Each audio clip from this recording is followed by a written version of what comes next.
He asked for the divorce without raising his voice, as if he were ordering coffee. "Take everything," he said, staring past me, "except the son." In that moment, I realized he believed the house, the money, even our child were already his. He just didn't know what I was about to let go. This story unfolds in a quiet suburban town where nothing dramatic ever seemed to happen, at least not on the surface. I was a mother, a wife, and for years an observer of small, emotional fractures I never named. The divorce didn't arrive as an explosion. It came like fog, slow and suffocating, settling into every corner of my life until I could barely see myself. What followed wasn't a fight for possession, but a careful surrender that concealed something far more dangerous. The plates were still warm when he said it. I remember that first, before the words themselves, the faint heat rising from porcelain, the way steam lingered above the mashed potatoes, like something unfinished. The kitchen light hummed softly, that old fluorescent buzz we'd learned to ignore, and outside the window the sky was turning the color it always did after dinner, a washed-out blue, slipping quietly into gray. Nothing in the room suggested that our life was about to change. And maybe that's why it stayed with me the way it did. We had eaten without much conversation. Silence exactly. But the kind of polite quiet that fills a space when two people already know what the other will say. Our son had gone to his room, homework spread across the floor, the low murmur of a cartoon drifting down the hallway. I stood at the sink rinsing a plate, listening to the water run longer than it needed to, feeling the day settle into my shoulders. When I turned around, he was still sitting at the table, his napkin folded neatly beside his plate, his hands resting flat on the wood, as if he were waiting for permission to speak.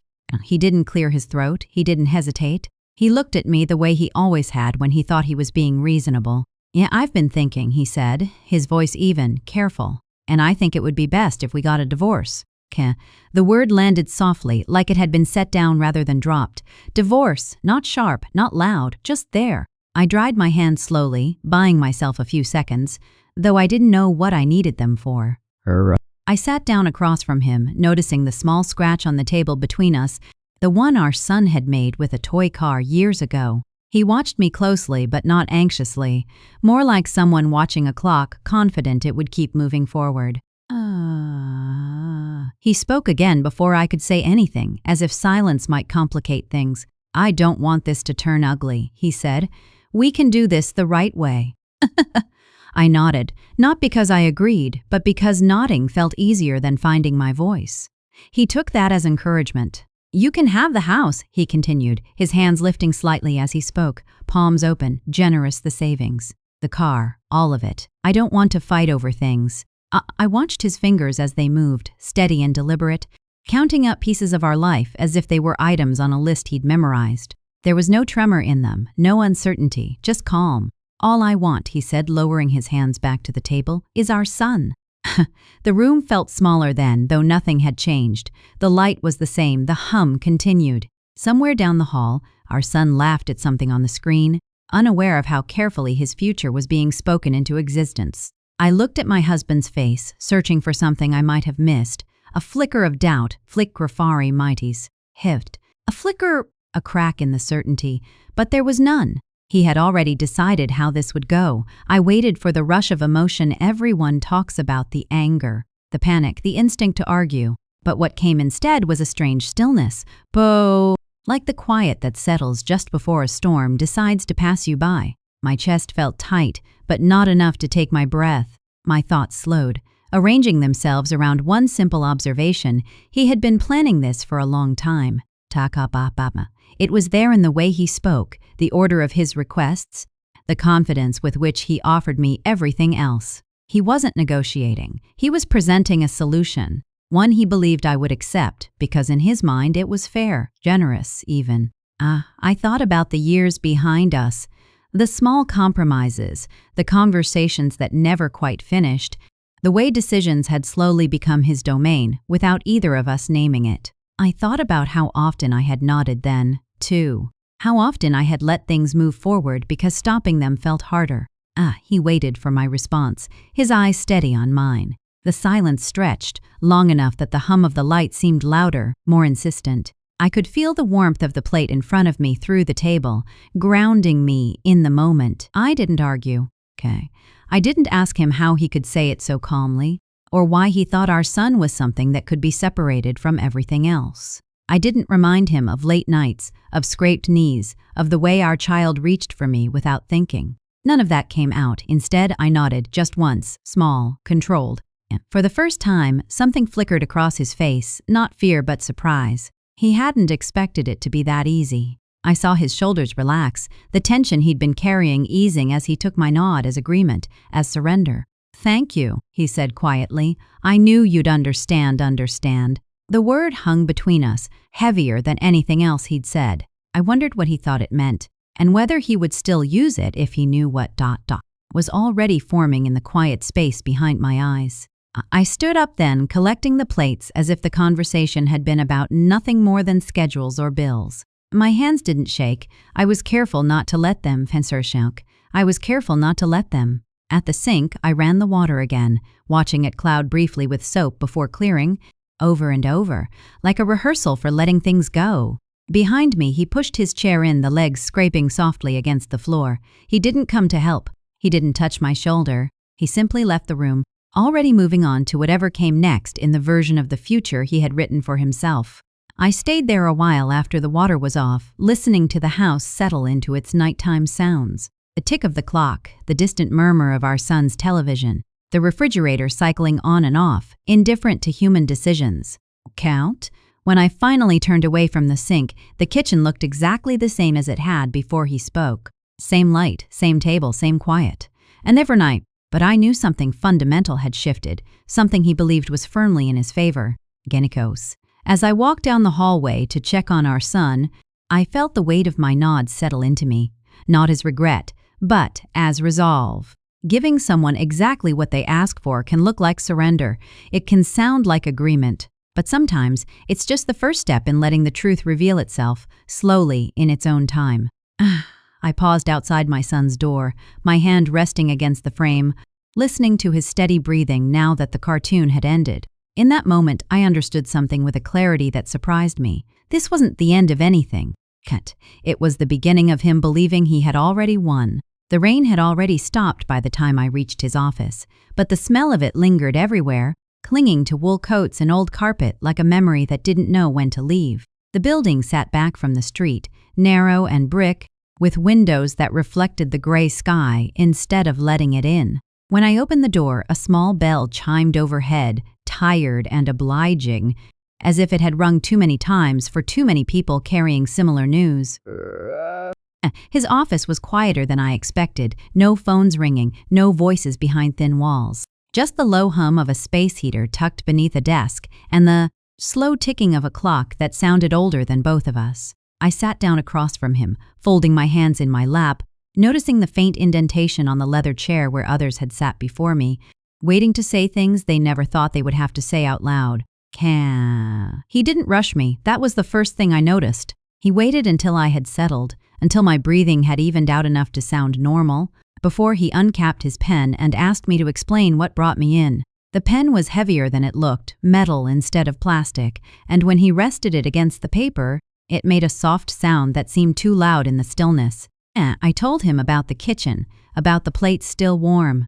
How calmly my husband spoke, as if he were explaining a simple plan rather than dismantling a life we'd built piece by piece. I described the way he offered me the house, the savings, the car, everything that could be listed and measured, and how easily he separated those things from the one thing that could not be replaced.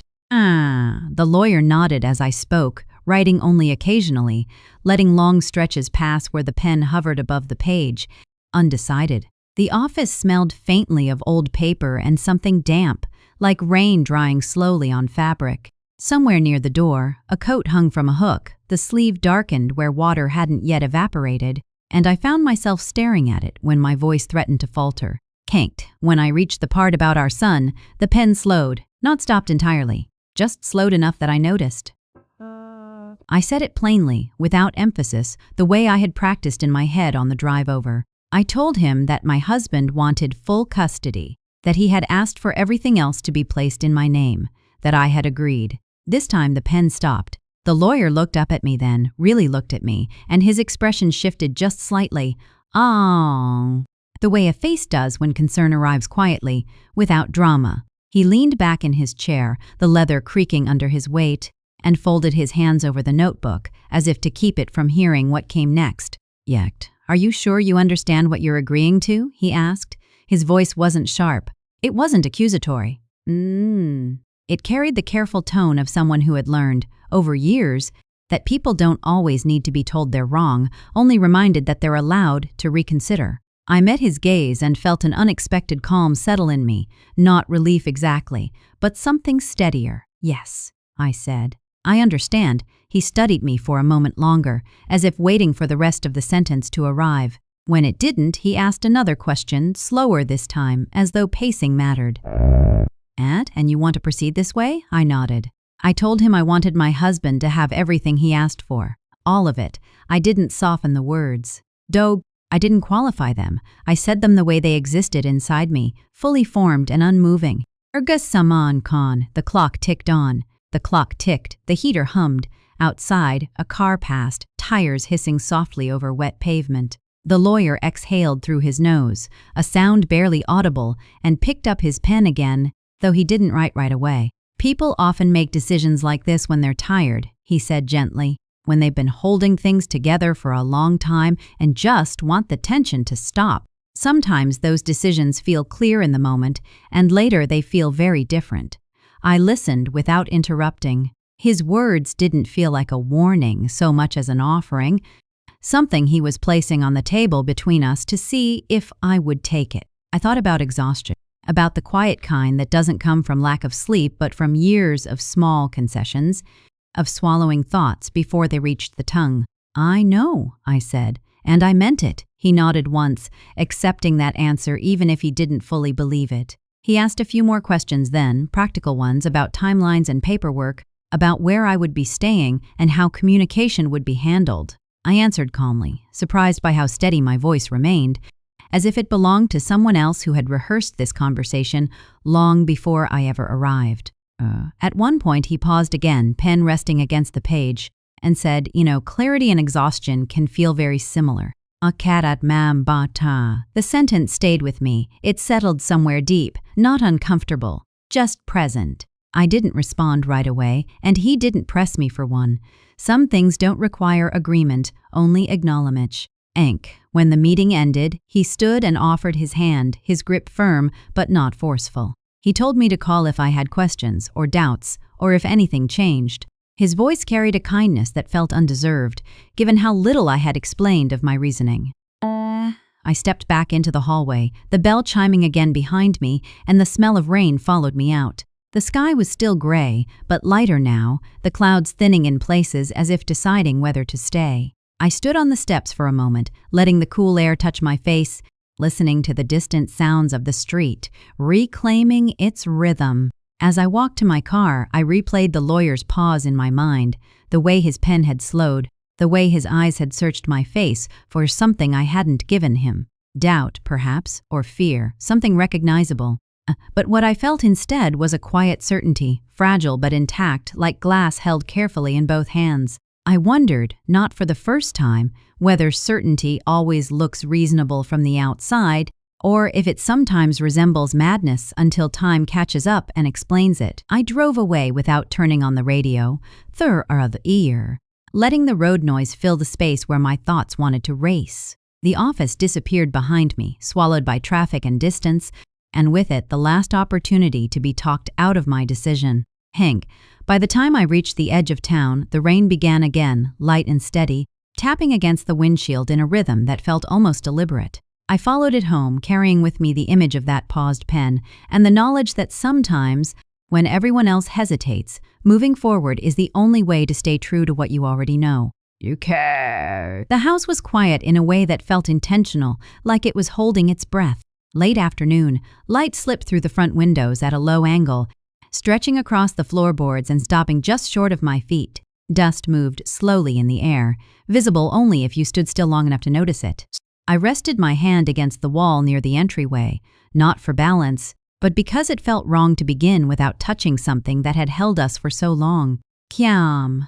I started in the living room, not because it mattered, but because it was closest. The couch still held its familiar sag, shaped by evenings that blended into one another, television murmuring, conversations trailing off halfway. I brushed my fingers along the back of it, feeling the fabric worn smooth in places, and thought about how many times I had sat there quietly, choosing peace over saying what I really felt. The shelves were lined with books neither of us finished, frames that froze smiles from years when we still believed effort would be enough. Everything looked the same, everything felt heavier. I moved slowly, as if speed might break something. Each step across the floor carried a soft creak, the kind you stop hearing after years of living in a place. Now it sounded deliberate, like the house was reminding me that it noticed my weight, my movement, my hesitation. In the dining room, the table still bore the faint marks of everyday life, scratches from keys dropped without thought, a ring left behind by a sweating glass. I ran my palm over the surface, remembering dinners eaten quickly, conversations postponed, decisions made by default rather than desire. I gathered a box from the corner and began to fill it without a plan, a photo here, a notebook there. Things I could lift without effort, without memory pulling too hard. I was careful not to take too much, not because I didn't want it, but because I didn't trust myself to choose correctly if I lingered. Each item carried its own quiet weight, years of compromise pressed into ordinary objects. I sealed the box and set it by the door, surprised by how final it looked sitting there alone. The kitchen felt smaller than it used to. The counters were clear, wiped down earlier that morning, as if cleanliness could disguise our absence. I opened drawers I knew were already organized, touching utensils I would leave behind, closing them again without taking anything.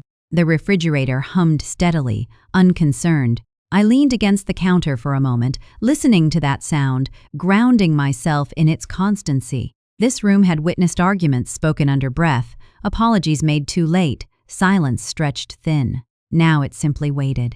Upstairs, the hallway was dimmer, dusk settling in early, pressing blue shadows against the walls. The carpet muted my steps, making everything feel distant, like I was walking through a memory rather than a place I still occupied. Our bedroom came first. I stood in the doorway longer than I meant to, taking in the familiar disorder, his side neat, mine scattered, as if the imbalance had always been there, quietly honest. I opened the closet and took only what I needed, my hands moving automatically, guided by some instinct that knew when to stop.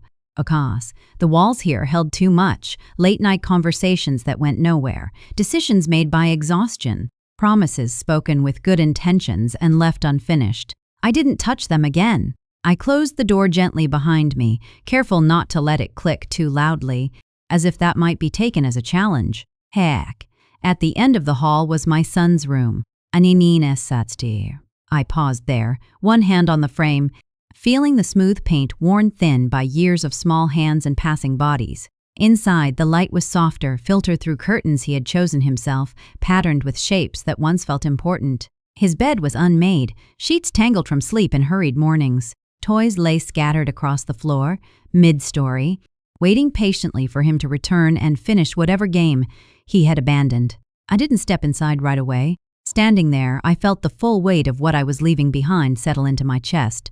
Not the house, not the furniture, but the version of myself who had tucked him in every night, who knew the exact sound of his footsteps on the stairs, who could tell by the way he closed a door whether something was wrong. I traced the doorframe lightly, remembering how he used to measure his height against it, pencil marks climbing higher each year. I wondered if he would notice when I wasn't there to watch him grow. I took a few things from his room. A drawing folded carefully into my pocket. A small object he'd once insisted was lucky. Nothing that would be missed right away. I told myself that leaving things behind was kinder than taking them all, though I wasn't sure who that kindness was meant for. Outside, the sky darkened quickly, the light thinning as evening took hold. The house seemed to lean inward, shadows deepening in corners, familiar shapes turning indistinct. I moved from room to room one last time, not looking for anything in particular, just confirming that I had been here, that I had lived this life fully enough to leave it without question. By the time I carried the last box to the door, the windows reflected only darkness. The house looked back at me, silent and unchanged, as if daring me to believe that walls could feel abandonment. I set the box down and stood there, keys cold in my hand, listening to the quiet settle around me. I thought about all the times I had stayed because leaving felt too heavy, too disruptive, too final. Now, standing on the threshold, I understood that staying had carried its own weight, one I had been lifting for years without realizing how tired I was. The house had watched all of it, every compromise, every silence, every moment I chose familiarity over truth. I turned off the light in the hallway, plunging the interior into shadow, and opened the door. Cool air rushed in, carrying the scent of evening and something faintly unfamiliar. I stepped outside and pulled the door closed behind me, the sound soft but unmistakable. For a moment, I rested my forehead against the wood, feeling the solidness of it, the finality. As I walked away, I didn't look back. Not because I wasn't afraid of what I might feel, but because I already knew. The house remained standing, windows dark, holding everything I left behind without complaint. And as the night settled fully around it, I wondered, not for the first time, whether places remember us long after we've decided to let go, or if they simply wait for the next story to begin. The first time I noticed it, it was in the doorway. He came home from work and didn't pause like he used to, didn't stand there with his keys in his hand as if the day had followed him inside. He stepped in easily, like a man entering a place that belonged to him completely. His shoes tapped twice on the hardwood, and he hummed, quietly, almost absent-mindedly, while he loosened his tie. The sound wasn't cheerful, it was lighter, like he'd set something down and didn't intend to pick it up again. The house still smelled the same, detergent, leftover dinner, the faint sweetness of my son's shampoo. But something in the air had shifted, not in the rooms, in him. I was folding laundry on the couch, making small, careful stacks that looked neat until you touched them. The lamp beside me threw a warm circle of light on the fabric, turning the whites soft and the colors muted. Outside, the last of the afternoon sun lay low on the street, making the wet pavement shine like it had been polished. I heard him in the kitchen, opening and closing cabinets as if he were searching for something he didn't need. "Hey," he called, his voice relaxed. "Hey," I answered, not looking up. He came into the living room with a glass of water, and when he saw me folding, he smiled, quick and easy, like a habit he'd forgotten he still had. He didn't sit down. He leaned against the wall with his shoulders loose. Eyes drifting around the room as if he were seeing it differently. "Now, you doing okay?" he asked. It sounded like concern, but it didn't land that way. It felt more like a checkpoint, a box to tick. "I'm fine," I said, smoothing a shirt with my palm.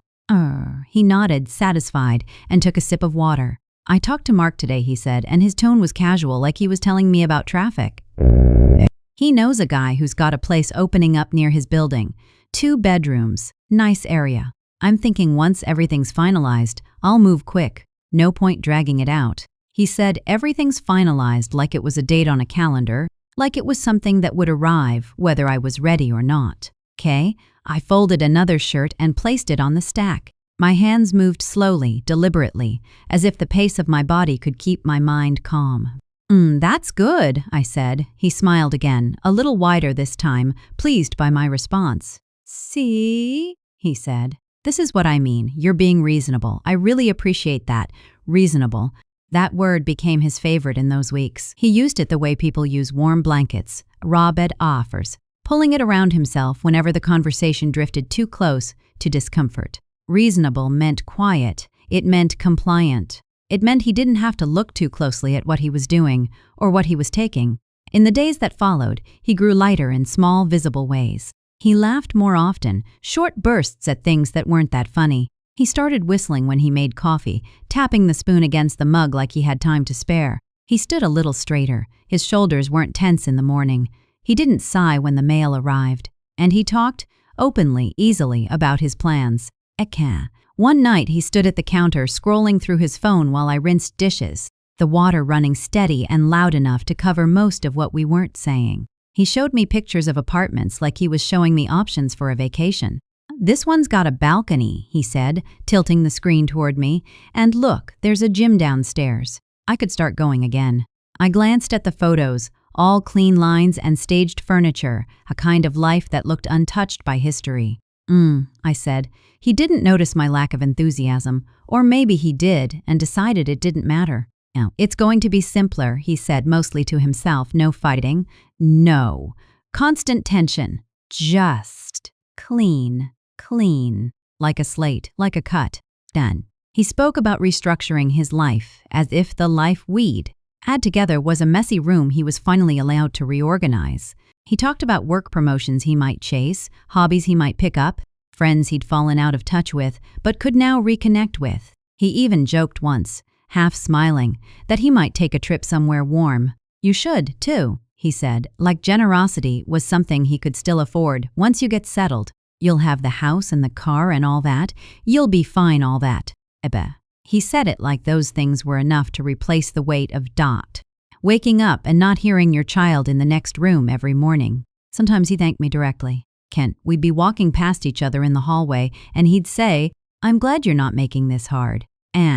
Or he'd pause at the table after dinner, look up from his phone, "Werfeist or mortifies and fan." And say, "You're handling this better than I thought." Huh? He said it with the ease of someone complimenting a coworker for meeting a deadline, and each time I nodded. Can't, not because I agreed with his version of the story, but because correcting him would have required revealing something I wasn't ready to place in his hands. His confidence was useful. It made him careless. It made him assume the future was already arranged in his favor. He never asked what I was thinking, not once. He asked if I needed boxes. He asked if I wanted him to call a mover. He asked if I'd made a list of what I was taking. He asked if I'd checked the attic for any junk I might want to bring with me. But he didn't ask about me, not really. It was strange to watch, that emptiness where curiosity should have been, strange and instructive. He looked at my packing like it was a project we were completing together, something tidy and cooperative. He stood in doorways and watched me tape boxes shut, then offered help in the same tone he'd use if I were carrying groceries.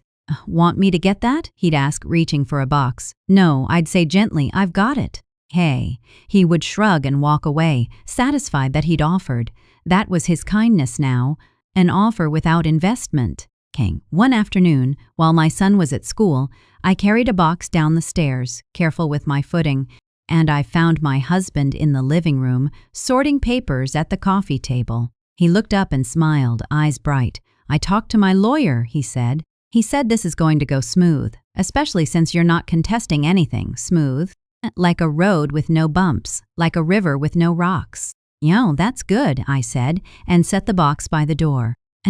He leaned back on the couch, stretching his arms along the cushions as if he'd already reclaimed the space. "Jan, he said, I was worried at first. Thought you might, get emotional, make it messy. But you haven't. You've been surprisingly calm." His tone wasn't cruel. It was almost admiring. I looked at him for a moment, at the way he lounged there, so comfortable in his assumptions. I thought about how he believed calm meant defeat, how he believed silence meant agreement, how he believed I had nothing left to fight with because I wasn't swinging. I swallowed the words that rose in my throat and let them sink back down. "I'm just tired," I said, because it was close enough to truth to satisfy him. He nodded, understanding in the shallow way people understand what benefits them. "Yeah," he said. "I get that." He didn't. But he didn't need to. He stood up then and crossed the room, stopping near the box by the door. He nudged it gently with his foot, testing the weight like it belonged to someone else's life. "You sure you don't want help?" he asked. I looked at the tape, the clean edges, the neat label in my handwriting. "No," I said. "I'm okay." He gave a smile. Please smile, the kind that says this is going according to plan, and went back to his papers. And as I turned toward the stairs again, I felt the quiet, steady certainty inside me tighten into something sharper, something more focused, because I understood, very clearly, what he didn't. A man who believes he's won rarely checks the ground beneath his feet, and in those weeks he walked through our life like it could not possibly shift under him. Not yet, but soon, very soon. That night, when the house went dark and the hallway filled with shadow, I lay awake listening to his steady breathing from the other side of the bed. It was the sleep of someone unburdened, someone who thought the story was already written. I stared at the ceiling until my eyes grew heavy, and in the quiet before I drifted off, I imagined the moment his confidence would finally meet something it couldn't charm its way through. I didn't know exactly what that moment would look like, but I knew it was coming. Not peaceful, just quiet in a way that asked to be listened to. The kind of quiet that settles after a decision has already been made, when the noise of doubt finally steps aside. I would wake before the sun most days, the house still dark, the hallway holding on to night. From my spot at the kitchen table, I could see the faint outline of the backyard through the glass, dew clinging to the grass like it was trying not to let go. I didn't rush. I made coffee slowly, letting it bloom and drip, the smell spreading through the room. The mug warmed my hands. The clock ticked. Somewhere upstairs, my son slept, one arm flung over his pillow, breathing steady and sure. That sound became my anchor. I spread papers across the table like a quiet ritual, not stacks, not chaos, just one thing at a time. School records first, attendance sheets, report cards, notes from teachers who had written my name at the top without thinking twice. I ran my fingers along the edges, smoothing them, remembering mornings spent packing lunches, afternoons waiting in car lines, evenings hunched over homework at the same table where I now sat alone. Next came medical forms, immunization records, summaries, Immunotranschurstrats, immunization records, appointment summaries. My handwriting filled the margins of some of them, dates, reminders, small questions I'd meant to ask and never forgotten. I noticed how often my name appeared as the primary contact, how rarely his did. It wasn't an accusation. Just a fact, one of many that had existed quietly for years. I didn't feel triumphant to collecting them. I didn't feel vindicated. I felt focused. There's a difference. The house watched me work. The refrigerator hummed. The floor creaked softly when I shifted in my chair, like it remembered other mornings.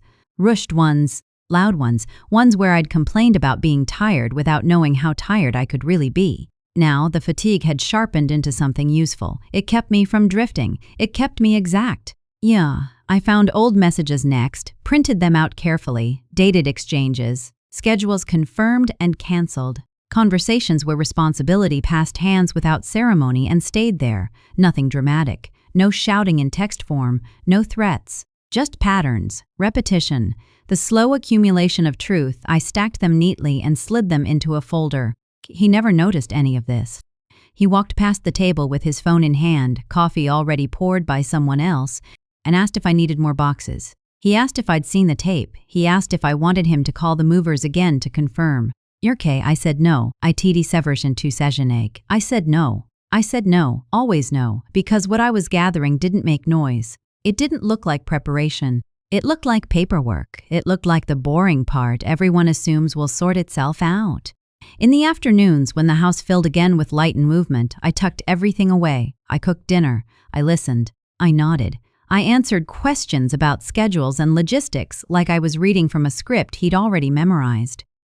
At night, after my son fell asleep, I sat at the edge of his bed longer than necessary. I watched his chest rise and fall, the soft glow of the nightlight casting familiar shapes on the wall. His room smelled like soap and paper, and something unmistakably his. I straightened the blanket even when it didn't need it. He had no idea. That was the hardest part, not the secrecy but the tenderness of it, the care required to protect someone without letting them feel the weight of protection.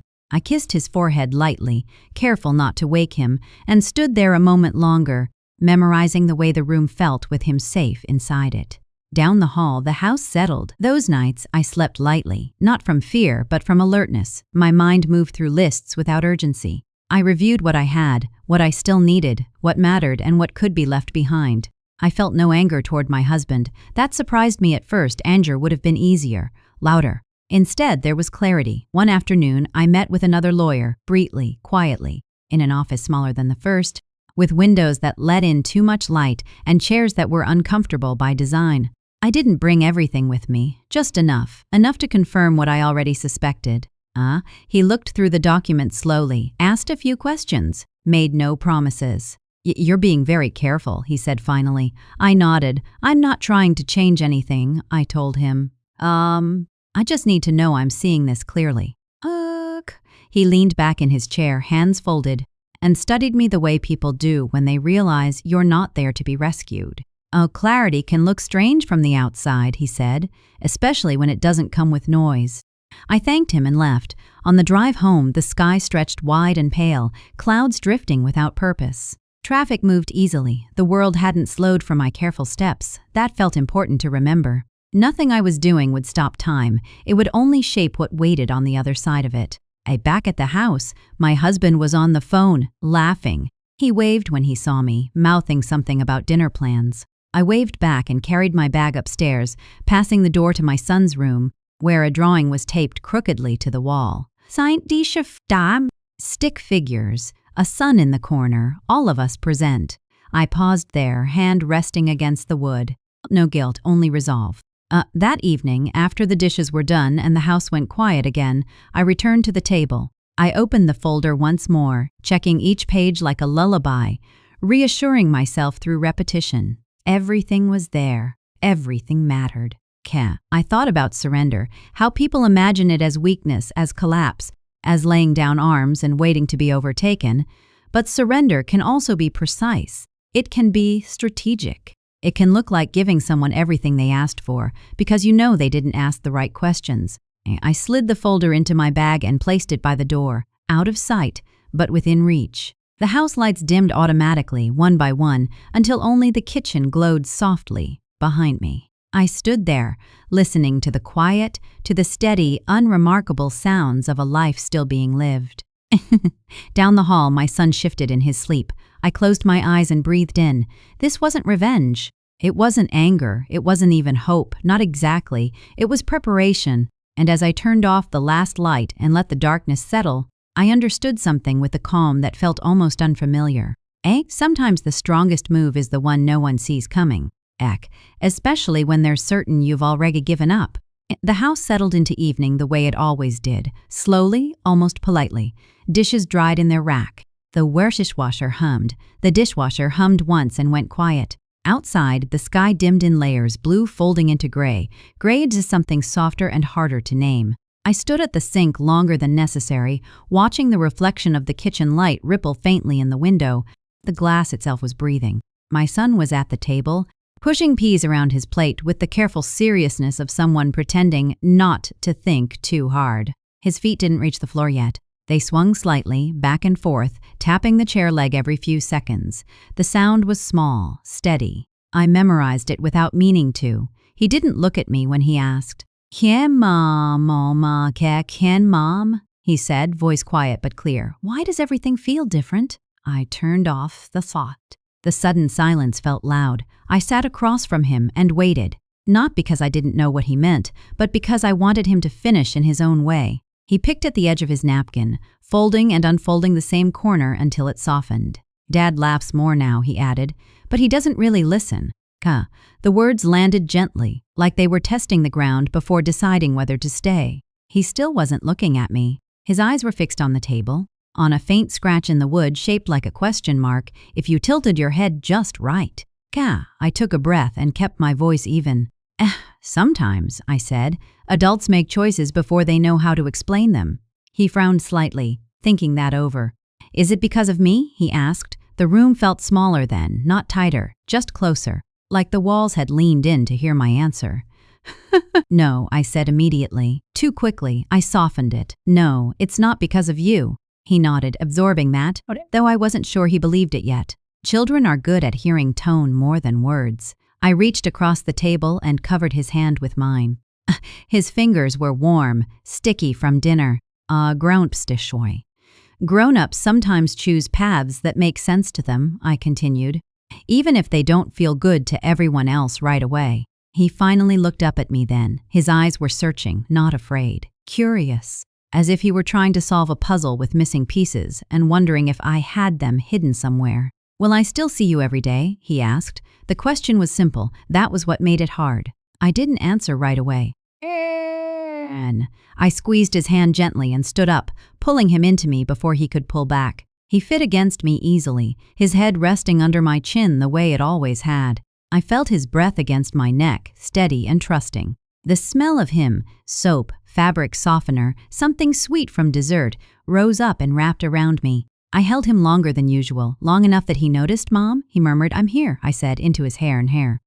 That was the only answer I gave. Later, after pajamas and teeth brushed and the usual negotiations about bedtime, I tucked him in. The lamp cast a soft yellow pool of light across his room, catching on the edges of books and toys, turning everything familiar into something almost tender.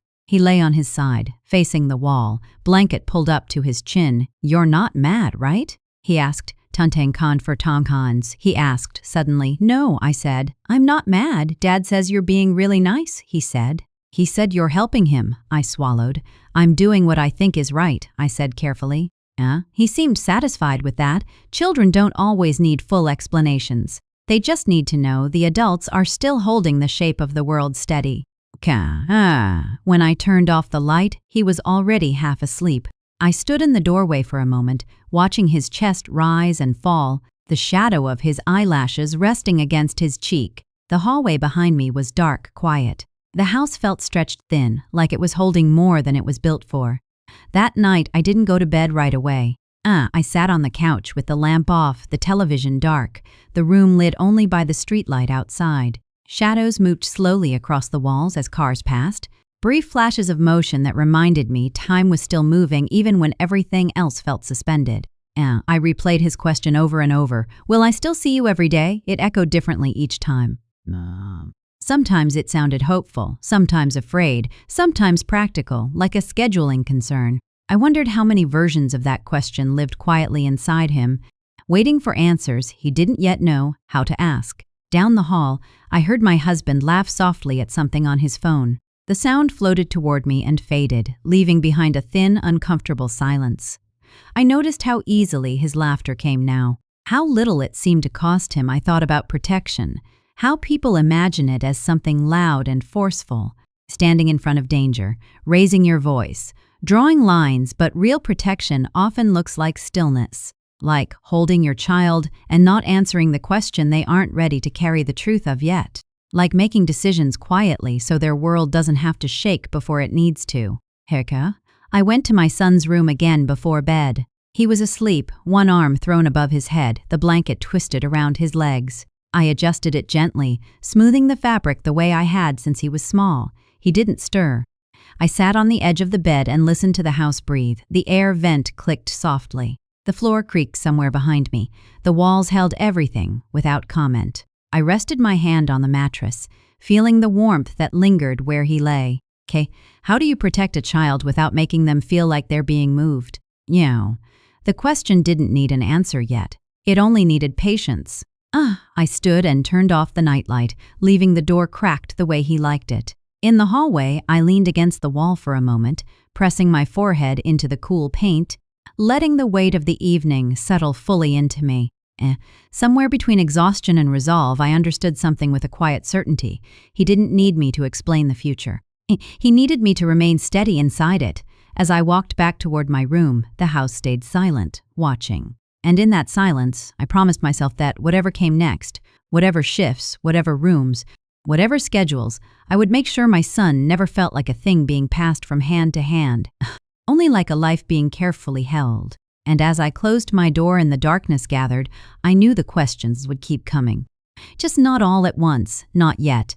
The morning arrived without ceremony. Gray pressed against the windows, thick and unmoving, the kind of weather that softened sound and blurred edges. No birds, no wind, just a dull, patient quiet, as if the day itself had decided not to interfere.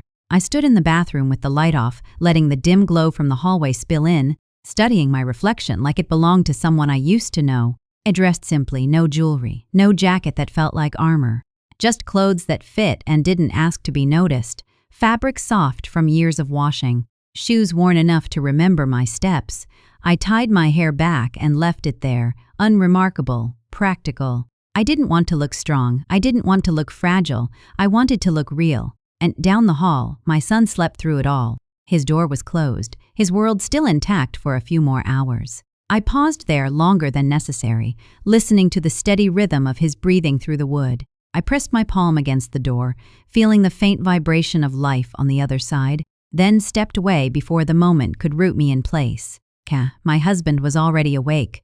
He stood in the kitchen with his phone in hand, scrolling coffee untouched beside him. He glanced up when I entered, eyes skimming past my face, like he'd already filed me away as part of the process. Not unkind. "Just finished, you ready?" he asked. I nodded. He didn't say anything else. Didn't comment on how I looked. Didn't wish me luck. He slipped on his coat with an ease that bordered on relief, like this was the last errand on a long list. As we walked to the car, the cold bit through my sleeves, sharp and immediate. The sky hung low over the street, clouds layered thick like folded paper. The drive was quiet. Not the tense kind, the empty kind. Not the empty kind. The heater hummed softly, pushing lukewarm air toward the windshield. Traffic moved without urgency, tires hissing faintly against damp pavement. My husband tapped his fingers against the steering wheel, a habit I recognized from long ago, back when he used it to release nerves. How you? Now it looked more like anticipation. He didn't look at me, he didn't ask how I was feeling. I watched the city pass by, storefronts just opening, lights flickering on behind glass, people stepping into their mornings, unaware of how heavy mine felt. It struck me then how ordinary the world remained, how indifferent it was to endings. The courthouse rose out of the gray like something carved from the weather itself. Stone-tall windows, steps worn smooth by decades of people walking in with their lives folded under their arms. We climbed them together without speaking. Inside, the air smelled faintly of polish and old paper. Our footsteps echoed too loudly in the hallway, each one announcing us before we were ready. His lawyer was already there. He stood leaning against the wall, jacket unbuttoned, tie loose, laughing softly at something on his phone. When he saw my husband, he straightened and smiled broadly, the kind of smile that assumed agreement before words were exchanged. "Morning," he said. "Should be quick." I took a seat on the bench opposite them, folding my hands in my lap. The wood was cool beneath my palms, grounding. I focused on my breathing, slow and measured, in through my nose, out through my mouth. Around us, other people waited, some whispering urgently, some staring into space, some holding hands too tightly. My husband paced a little, stretching his legs, glancing at the doors that would soon open. "Wafay me." He spoke quietly with his lawyer, nodding along, confidence settling into his posture like a well-worn coat. I stayed still. I cacked. No one checked on me. No one asked if I needed water, or a moment, or reassurance. I realized then how invisible calm can make you, how easily it's mistaken for resignation. I felt the weight of their assumptions settle around me, and did nothing to shake them loose. The courtroom was smaller than I expected, muted colors, hard benches. The judge's seat elevated just enough to remind you where authority lived. I took my place beside my lawyer, smoothing my skirt once before letting my hands rest again. My husband sat across from me, posture open, shoulders relaxed. He smiled once, briefly, like someone offering closure. "How? The proceedings Mederek Carrold Esmakelka Pamau Fastabel. Sepulver the proceedings began. Voices echoed, papers shuffled, names spoken aloud like labels. I answered when asked, my voice steady, clear. My lawyer spoke for me most of the time, his tone measured, professional. Across the room, my husband's lawyer sounded almost cheerful, confidence threading through every sentence. I watched my husband as they spoke. He leaned back slightly in his chair, arms resting comfortably at his sides.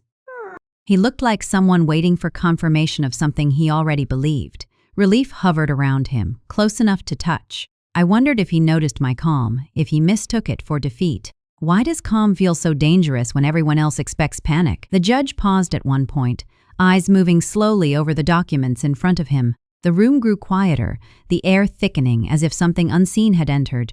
My husband's lawyer leaned forward slightly, ready to explain, to clarify, to smooth over whatever pause had arisen. I didn't move. I didn't look at my husband.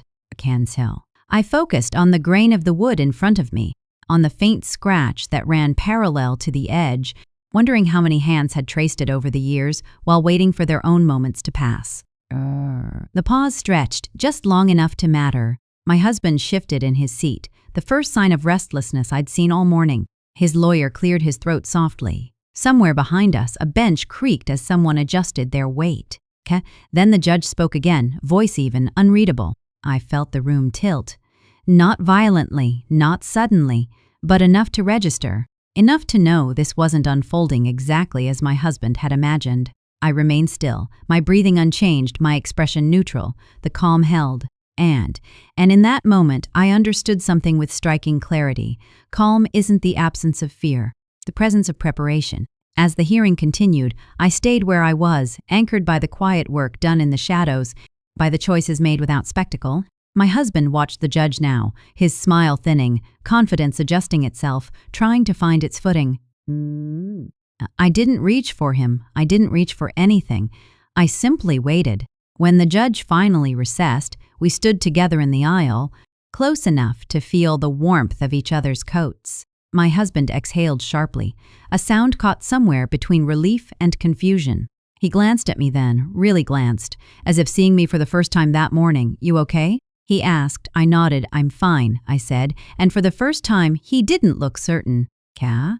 We stepped back into the hallway, the gray light filtering in through tall windows, flattening everything again.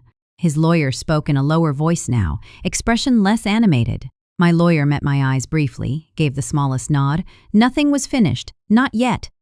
As we waited for the next step, I folded my hands once more and breathed in the quiet of the building, the weight of history in its walls, the countless endings it had held without judgment.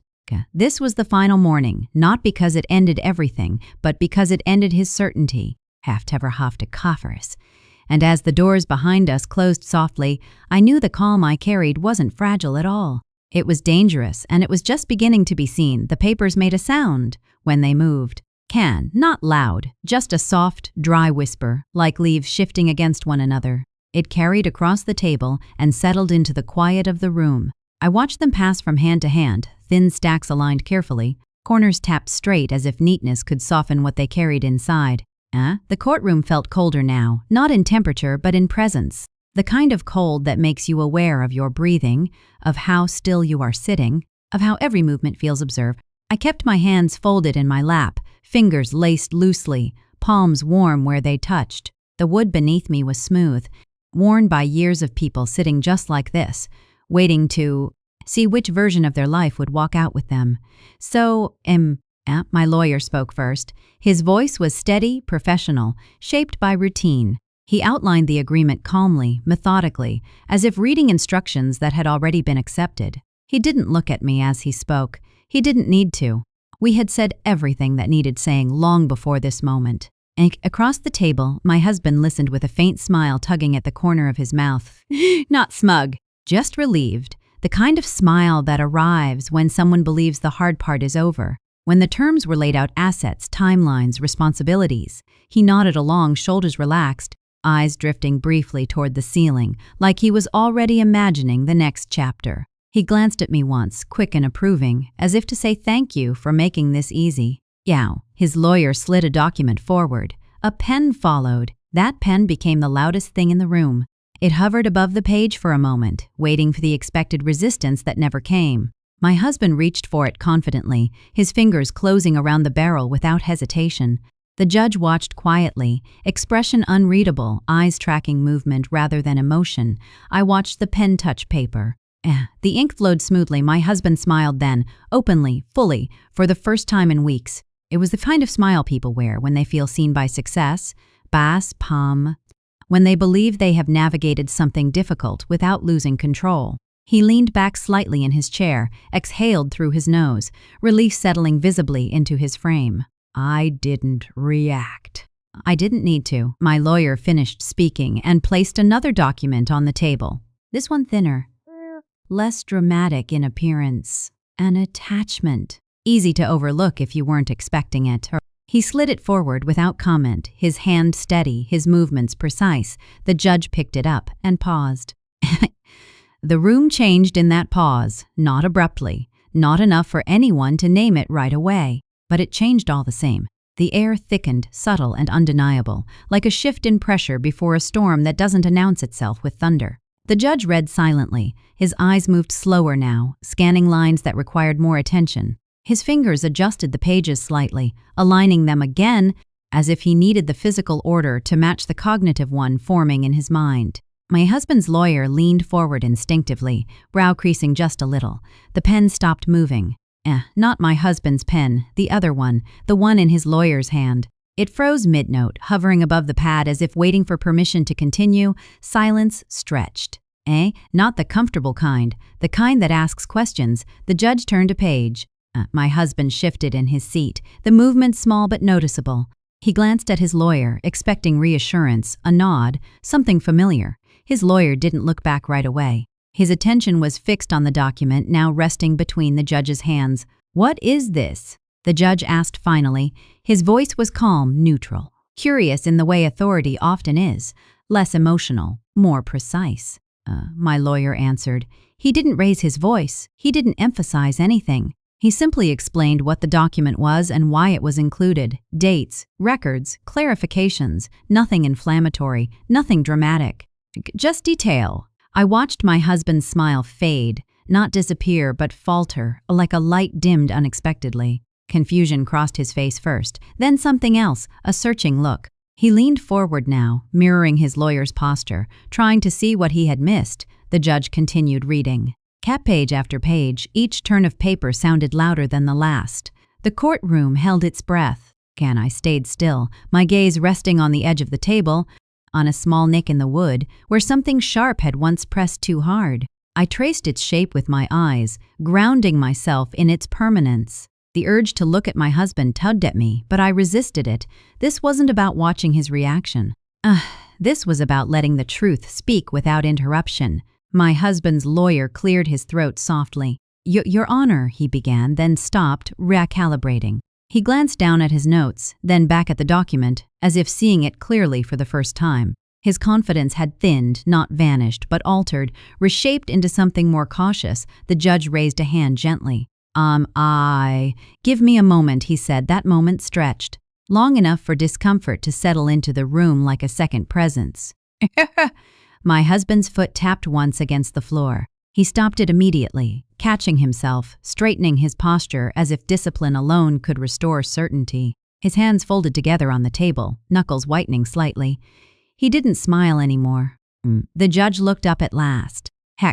His eyes moved deliberately from one lawyer to the other, then rested briefly on my husband. Not accusatory, not sympathetic, just observant. This attachment changes the context of the agreement, he said.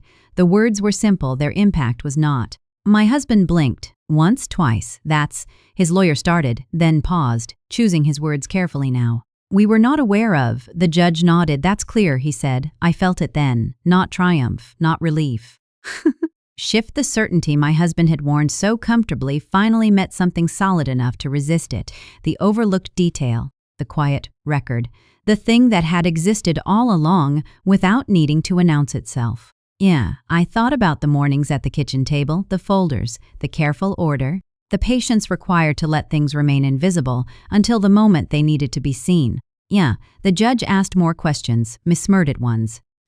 Each answer adjusted the shape of the room slightly, like furniture being moved just enough to change how you walk through it. My husband listened closely now, his attention sharp, the ease drained from his posture.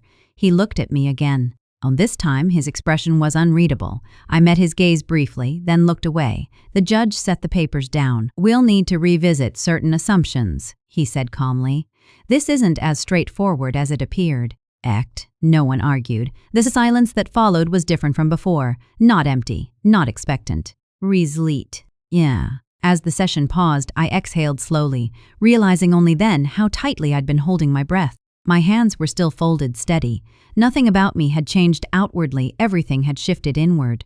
Certainty is fragile when it rests on what we choose not to see. As we stood to leave the room, my husband remained seated for a moment longer, staring at the papers on the table as if they might rearrange themselves into something familiar again. They didn't. I walked toward the door without looking back, the sound of my footsteps quiet but sure against the floor. A cat behind me, the paper trail remained, patient, unmoved, waiting for the rest of the story to catch up. The courtroom lights didn't change, but the room did. It happened in the smallest way at first, an almost imperceptible tightening of air, like the space had drawn a shallow breath and decided to hold it. The paper on the table lay perfectly flat, bright under the overhead fluorescent glow, each page smooth and obedient, yet the moment the judge's fingers returned to that attachment, it felt like those papers had weight. Not the weight of ink and pulp, but the weight of time, of patterns, of things that had been true long before anyone was willing to say them out loud. I watched my husband's lawyer lean in. Welke first taktet in derfond. At first it looked like confidence, like a man stepping closer to a problem he assumed he could solve. But then he leaned in again, closer still, his shoulders narrowing, his head tipping down as if he needed to see the words at a different angle.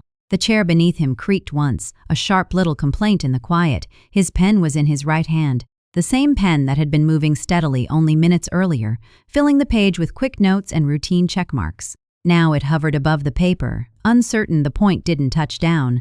The lawyer flipped the first page. Then the next, then another, faster now, the corners lifting and falling with a soft, agitated rhythm. The sound was not loud, but it carried. It made everyone in the room aware that something was happening that hadn't been rehearsed.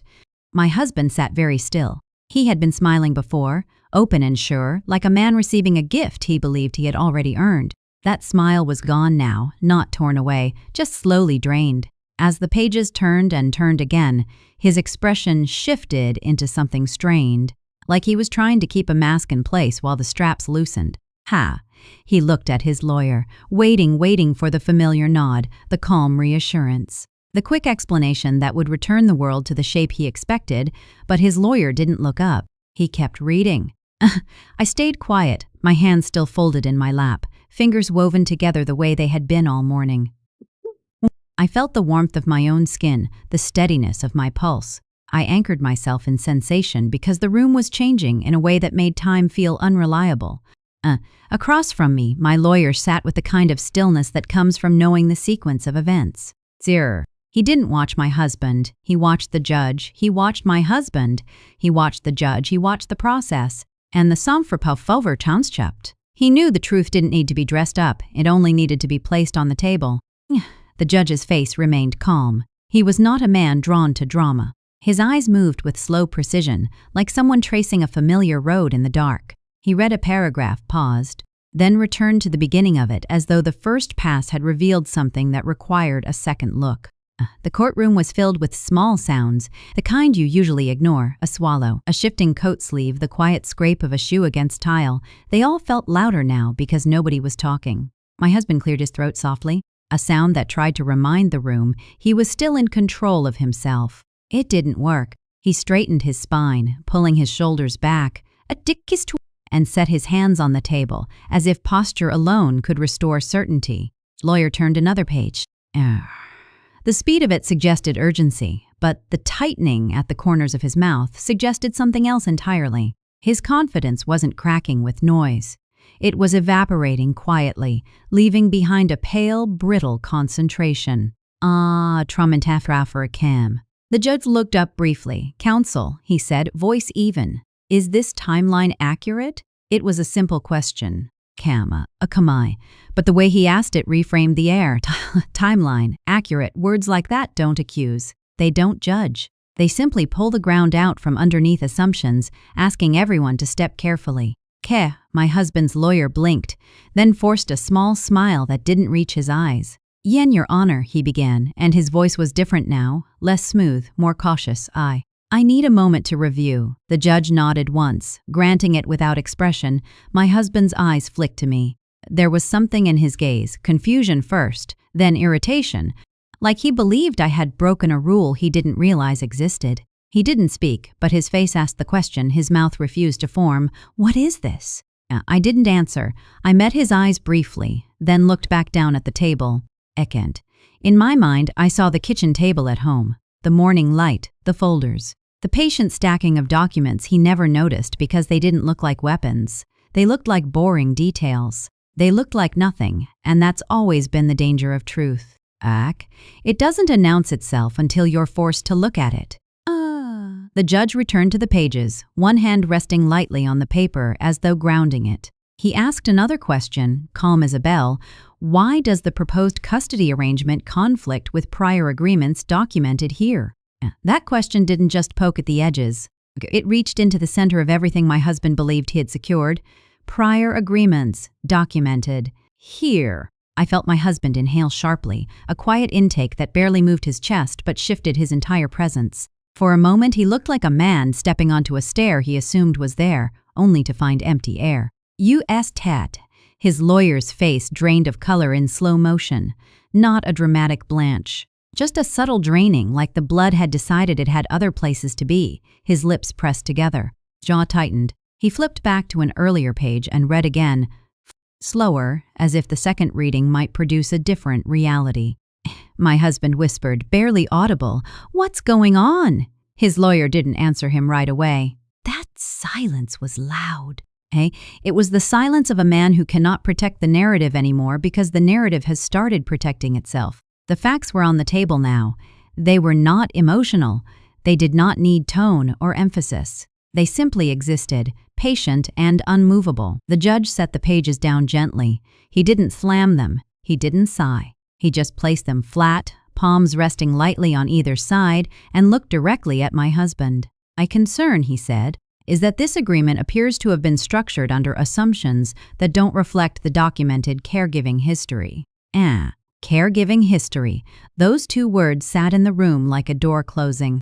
And my husband blinked again, slower this time, as if his eyes were trying to clear fog. Confusion replaced the last remnants of satisfaction. The smile he'd worn earlier wasn't just gone. It seemed impossible now, and like something he couldn't remember how to make. No one accused him of anything. No one called him names. No one raised a voice. It was quieter than that. The judge simply acknowledged facts. The kind of facts that had been true in our home for years, hidden under routine and expectation. Who attended conferences, who signed permission slips, who knew the names of pediatricians and the texture of night, dog terrors, and the exact way our son liked the blanket tucked. Facts my husband didn't notice because he never needed to. He had assumed those details were background noise. He had assumed the custody of our son was something he could claim the way he claimed the TV remote, the last word in arguments, the final say on decisions, without understanding that the court wouldn't measure fatherhood by confidence. The judge asked one more question, softer but heavier, "Mister?" He said, using my husband's last name. "Can you explain why the custody request excludes the primary caregiver?" The room went still in a new way. Even the air seemed to stop. My husband opened his mouth, then closed it. For the first time, I saw something fragile in him. Not sadness, not remorse, but uncertainty. Control doesn't disappear with a bang. Sometimes it just stops working, like a key that suddenly doesn't fit a lock it has turned for years. His lawyer leaned toward him and whispered something quick and urgent, but I couldn't hear the words. I didn't need to. The expression on his face said enough. We didn't plan for this. We didn't see this. The judge leaned back in his chair slightly, waiting. And in that waiting, I understood something I hadn't fully named until now. Control looks powerful until it's tested by details. It looks confident until it meets a paper trail. It looks permanent until the room stops agreeing to pretend. And when the judge finally recessed again, my husband stood too fast, chair legs scraping harshly against the floor. He steadied himself, smoothing his jacket, trying to gather dignity back into his hands. His lawyer didn't smile, not even once. As we moved toward the door, my husband walked beside me, close enough to feel the heat of him through our coats. He didn't speak. His jaw worked like he was chewing on words he couldn't swallow. I kept my gaze forward. The hallway outside was still gray, still cold, the light flat against the stone walls. People passed by carrying their own endings, their own paper trails. No one looked at us. No one knew.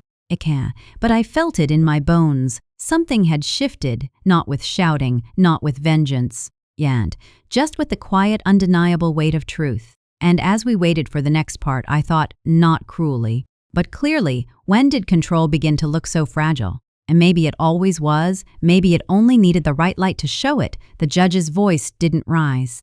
It didn't soften either. It moved through the room like a steady current, calm, measured, impossible to argue with. Outside the tall courthouse windows, the sky stayed the same dull gray, as if the weather had agreed to keep its expression neutral for whatever was about to happen. I sat with my hands folded, feeling the faint pulse in my fingertips, watching the way the light fell flat against the paper on the table.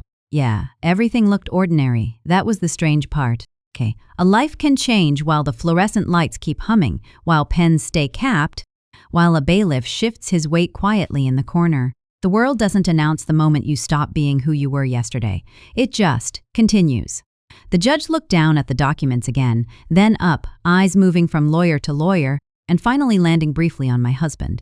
My husband's posture had changed since the earlier pause. He sat straighter now, but not with confidence, more like someone trying to hold himself together by force of will alone. His hands rested on the table, fingers interlaced tightly, knuckles pale. His lawyer had stopped flipping pages. The frantic motion was gone. Tomadur. In its place was a stillness that felt heavier, like the room itself had exhausted its ability to pretend this was simple. The judge began to speak. He summarized what had been presented. Not dramatically, not with moral judgment, just facts arranged in a clear line, caregiving history, prior agreements, recorded patterns that could not be undone by confidence or charm. The language was formal, but the meaning was plain. And in that plainness, something settled. I watched my husband's face as the reality found him. It happened slowly, like color draining from a photograph left too long in the sun. His eyes narrowed, then widened again. He blinked as if the room had suddenly gone too bright. His mouth opened slightly, then closed. He looked toward his lawyer, searching for an escape route, a loophole, a sentence that could reframe everything back into his favor. Now, his lawyer didn't meet his eyes. He stared forward, jaw tight, lips pressed together as if any movement might make things worse. The judge continued. Yeah. He spoke about custody with the same careful tone he used when referencing bank accounts and property, because to him, custody wasn't a prize. It was a responsibility that had to match reality. He referenced the documents, the records, the history that showed who had carried the daily weight of parenting, school forms, medical appointments, routines. The judge did not praise me. He did not criticize my husband. He simply acknowledged what had already been true. Yek. Then he said it, not as a dramatic reveal, as a clarification. Custody will be revisited. The words fell into the room and stayed there. My husband's shoulders stiffened, as if he'd been struck by cold water. His face tightened, irritation flickering under the surface, but he kept it contained. He was still performing control, even now, even as it slipped through his hands. A cat. I kept my gaze steady, not on him, but on the table. On the corner of a document where a staple caught the light, I listened, breathing slow. My calm wasn't something I had to force anymore. It was something that had grown roots. Yeah, the judge spoke next about everything. It was almost clinical. Assets, house, savings, vehicle. The details my husband had offered so freely, like tossing coins onto a counter, believing generosity would buy him what he wanted most. The judge acknowledged that the agreement reflected a willingness on my husband's part to grant me material security. Heck, then came the part my husband hadn't considered. Everything, the judge explained, didn't just mean ownership, it meant obligation. It meant responsibility. It meant the consequences attached to what you claimed you were giving away. My husband's lawyer shifted in his seat, discomfort visible now in his tightened brow, his careful breathing. My husband looked confused, truly confused, as if he had never imagined that giving me the house could also mean giving me the right to make decisions from inside it. That letting me keep the savings could also mean acknowledging that stability mattered for our son. That offering everything as a bargaining chip might be interpreted as something more than generosity. It might be interpreted as compensation for imbalance. The judge's voice stayed even as he corrected assumptions out loud. Assumptions about who the primary caregiver was. Assumptions about what best interest meant. Assumptions about a child being treated like an item that could be excluded from a division of property. Authority redistributed itself quietly in that room. No one stood up. No one slammed a hand on the table. No one raised their voice to make the point sharper. The judge didn't have to. The system spoke in calm sentences and let the weight of them do the work. My husband tried once to speak. Yen, Your Honor, he started, his voice strained, a note of protest slipping through despite his effort to keep it composed. "'Kay?" The judge lifted a hand gently, not dismissive, just final. "This is not punitive," he said. "It is corrective. And that word lodged itself somewhere in my chest, not as comfort but as truth. Because what was happening wasn't revenge. It wasn't a win. It was the world being adjusted back toward reality after years of leaning in one direction. My husband's face hardened for a moment, his jaw flexed. He stared at the papers like they were betraying him, like the ink itself had shifted under his feet. I saw something in him then, something raw and unguarded. It wasn't sadness, it was disbelief. The disbelief of someone who thought the rules only applied to other people. His lawyer leaned toward him and whispered again, quieter this time, words meant to soothe, to manage damage. Husband didn't respond. His eyes remained fixed on the judge, as if staring hard enough could reverse time and return him to the moment. in the kitchen when he believed he was negotiating from a position of total control. The judge finished. He summarized what would happen next. Steps, dates, adjustments, conditions. The ruling wasn't a dramatic ending. It was a reorientation, a new structure being built out of what had already been there.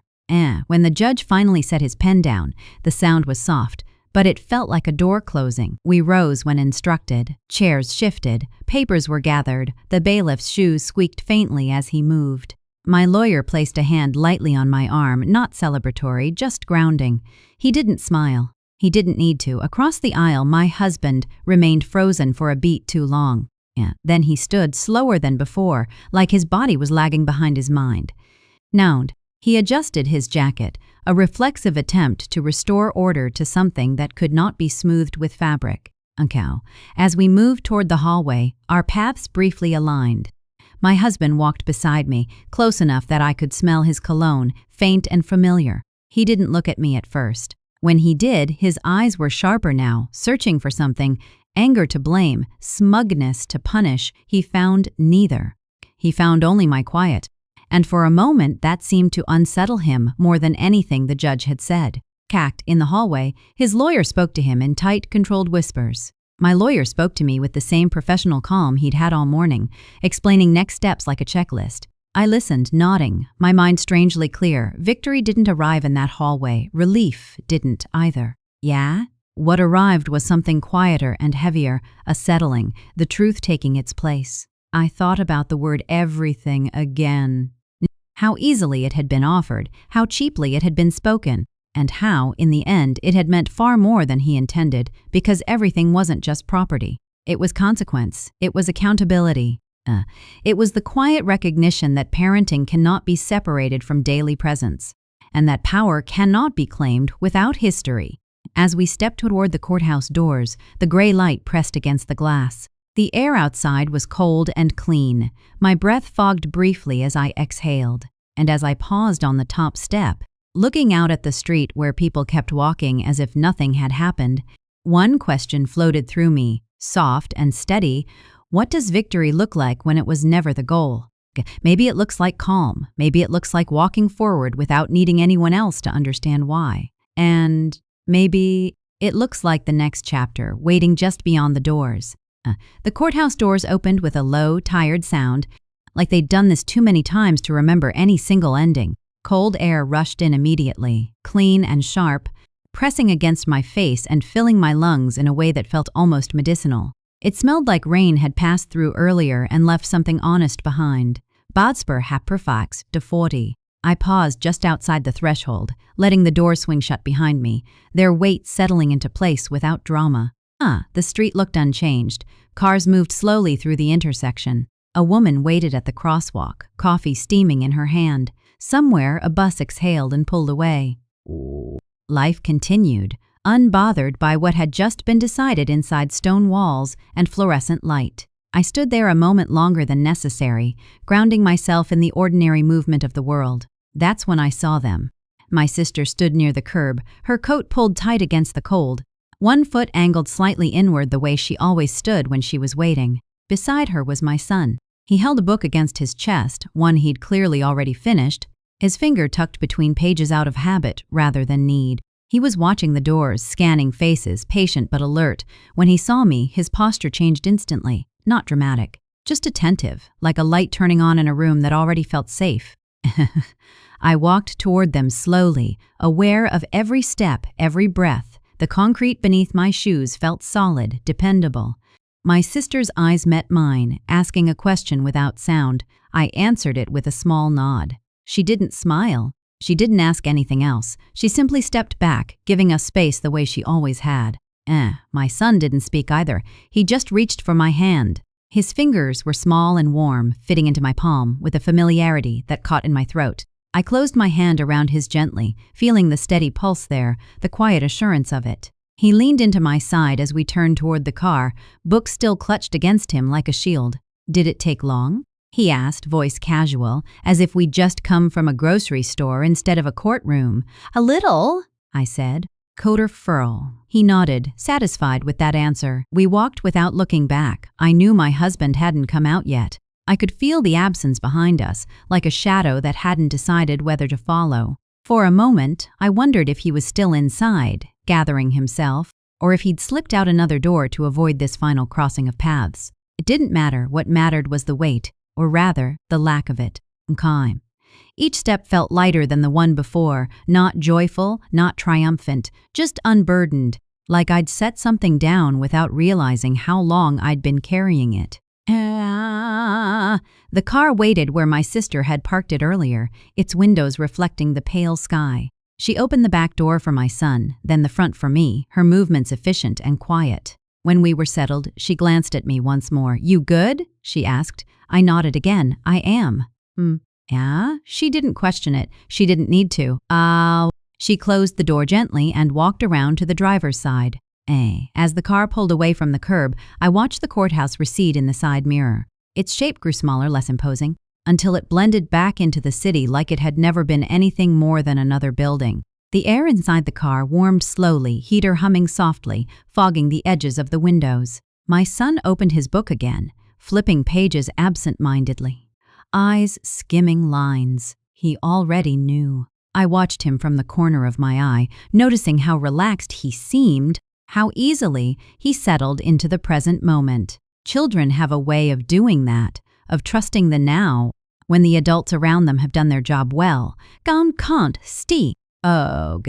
Can we get pancakes? He asked suddenly. My sister laughed softly. Sounds like a plan, she said. I smiled then. Not wide, not showy, just enough. The road stretched ahead of us, familiar and unremarkable. Traffic lights blinked from red to green. A radio played low, a song I didn't recognize but didn't mind. The world felt wider somehow, as if the edges had pulled back just enough to let me breathe more fully. King, I thought about everything I'd let go of. The house I once believed defined stability, routines that had quietly drained me, the need to be understood by someone who had stopped listening long before this story began. I thought about how fiercely I'd held on to things that no longer fit, mistaking endurance for strength. And then I thought about what remained, a hand in mine, a future not yet scripted.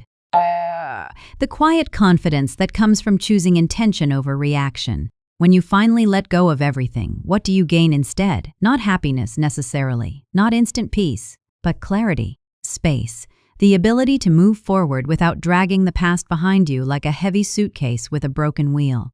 At a stoplight, my son looked up from his book and met my eyes. "You okay, Mom?" he asked, echoing a question I'd been asked so many times recently. I squeezed his hand lightly. "I am," I said. And this time there was no hesitation. He smiled, satisfied, and returned to his pages. The car turned onto a quieter street, lined with bare trees and houses that looked like they were minding their own business. Sunlight broke briefly through the clouds, catching on the windshield, warming the dash. It felt like a small kindness, offered without condition. As we drove on, I let my head rest against the seat and closed my eyes for a moment. Not to escape, just to feel the hum of the engine, the steady rhythm of movement, the sense of being carried forward rather than pulled. Behind us, a chapter had ended, not with shouting, not with victory laps or dramatic, just with a door closing softly and the decision to walk away without looking back. Ahead, there was no guarantee, no promise of ease. Just the quiet knowledge that whatever came next, I would meet it without pretending to be smaller than I was. When I opened my eyes again, the road stretched on, open and ordinary. And for the first time in a long while, that felt like enough.